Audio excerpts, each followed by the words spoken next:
अस्सलाम वालेकुम दोस्तों, उम्मीद है आप सब लोग खैरियत होंगे। सबसे पहले तो भैया सब्सक्राइब कर लिया करें यार। हम नहीं कहते अगर तो इसका मतलब ये नहीं कि आपने सब्सक्राइब नहीं करना, लाइक नहीं करना, शेयर नहीं करना, किया करें प्लीज़।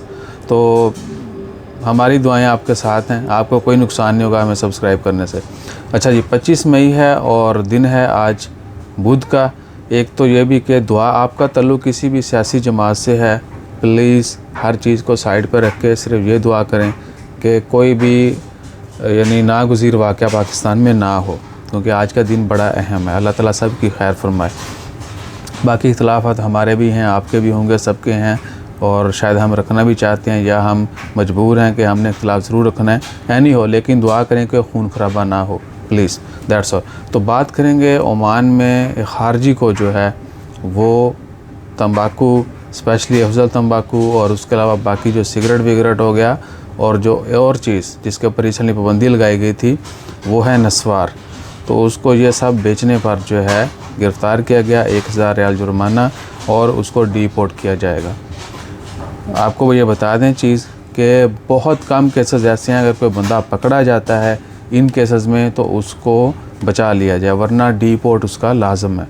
आपने ये ज़रूर ज़हन में रखना है कि अगर, क्योंकि बहुत सारे लोग मिनी जो है वो ओवर टाइम लगाते हैं और कहीं ना कहीं जहाँ से भी लेते हैं वी डोंट नो, लेकिन वो सेल करते हुए नज़र आते हैं मार्केट में।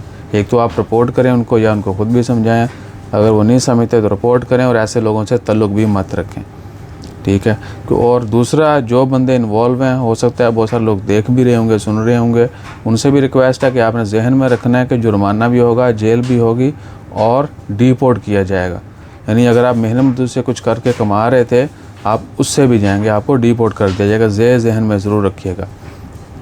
तो अफजल तंबाकू हो गया, बाकी सिगरेट विगरेट हो गए और बीड़ा बोलते हैं उसको, नस्वार को, तो ये सब जो है अब ओमान में इल्लीगल है। ना आप लेके आ सकते हैं, ना ही आप इधर बैठ के कारोबार कर सकते हैं, बेच सकते हैं। अगर पकड़े गए तो लॉ जो है वो परमानेंट लगेंगे। तो अपना ख्याल रखिए, दुआओं में याद रखिए। और एक दफ़ा फिर बता दूँ, आपका PTI से इख्तलाफ होगा, किसी भी दूसरी जमात से होगा, हमारा किसी के साथ होगा, बला बला खली वली कुल शय, लेकिन एक चीज़ दुआ करें खुलूस नियत से कि खून खराबा की तरफ हम मामलात ना जाएं, ठीक है ना। क्योंकि रियाल एक ऑलरेडी एक 515 का हो चुका है। 2-3 दिन से पाकिस्तान में पहिया जाम जो है वो, आज तो फुली पहिया जाम हड़ताल है, ठीक है ना। और इस चीज़ का असर जो है आपको पता है कि डायरेक्ट गरीब के ऊपर पड़ता है, और अल्लाह ताला ने हमें सखी तो इतना बनाया कि हम गरीबों का ख्याल ही नहीं रखते, ठीक है ना।